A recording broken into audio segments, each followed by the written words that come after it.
despite the calendar, especially summer-like.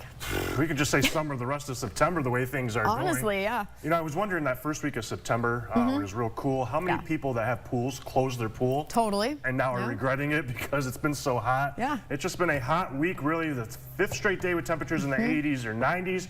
Cooled down a little bit the rest of the week, more average-like, but we're probably back into the 80s by next week, really through the end of September. It's looking even like mid-80s now as we get into next week. Today, though, average 74 for the high, 50 the average for the low. We're well above that. The high 92 this morning. We started off at 67. Getting close to that record today of 96 degrees for that high temperature set back in 1955. Just unusual hot weather we're getting in the middle of September, and you can see these high temperatures today. 89 in Owatonna, 88 for Waseca. A lot of us, though, into the 90s. 92 again in Mankato, 91 for St. James, New Ulm. With this heat, we've had some showers and storms start to pop up, especially into northern Iowa. There's no spin in the atmosphere, what we call shear, but there's enough energy cape, what we call, with the heating of the day. And we're seeing some of these stronger storms into northern Iowa right now. The biggest threat just been, my favorite word again, hail, especially into Kossuth County, and then just to the west as well as you go into Emmitsburg. That's been the biggest thing with these storms today, but these will fizzle out over the next couple of hours as that sun begins to set. And then tonight, it is going to be another warm night, temperatures in the mid to upper 60s.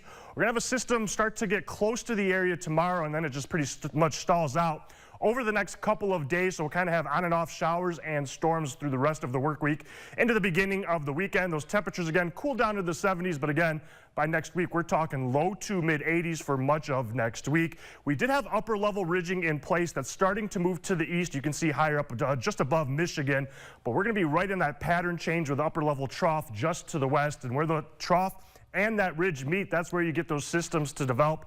At the surface, you don't really have to pay attention to these fronts or this low pressure. Basically, what you're going to see is that these pretty much just stall out and stay where they're at over the next couple of days, bringing our first chance of rain and storms tomorrow morning, tomorrow afternoon, and then it just stalls out as we go into Thursday as well. It's going to take into the weekend, and that is going to give us repeated chances of showers and storms tomorrow, Thursday, and Friday. The good news is there will be plenty of dry time as well, but expect some scattered showers and storms through the rest of the week. Severe chances pretty low. I think the best chance for a strong storm will be tomorrow as we get that pattern change from those hotter temperatures to those cooler temperatures.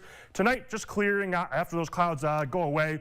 And then we'll start off sunny in the morning, especially to the east. We'll start to have some showers and storms in southwestern Minnesota to start off tomorrow morning. Those then start to move to the northeast as we get into the afternoon. Pretty much a widespread complex. Again, one or two could be on the stronger side, but the severe threat pretty low for tomorrow. Everything starts to clear out to the northeast, and then we'll have another round of showers and storms as we go into Thursday and Friday. Cooler temperatures into the 70s, and then we will warm back up as we head into next week with a lot of sun to go with it. We wrap things up after the break.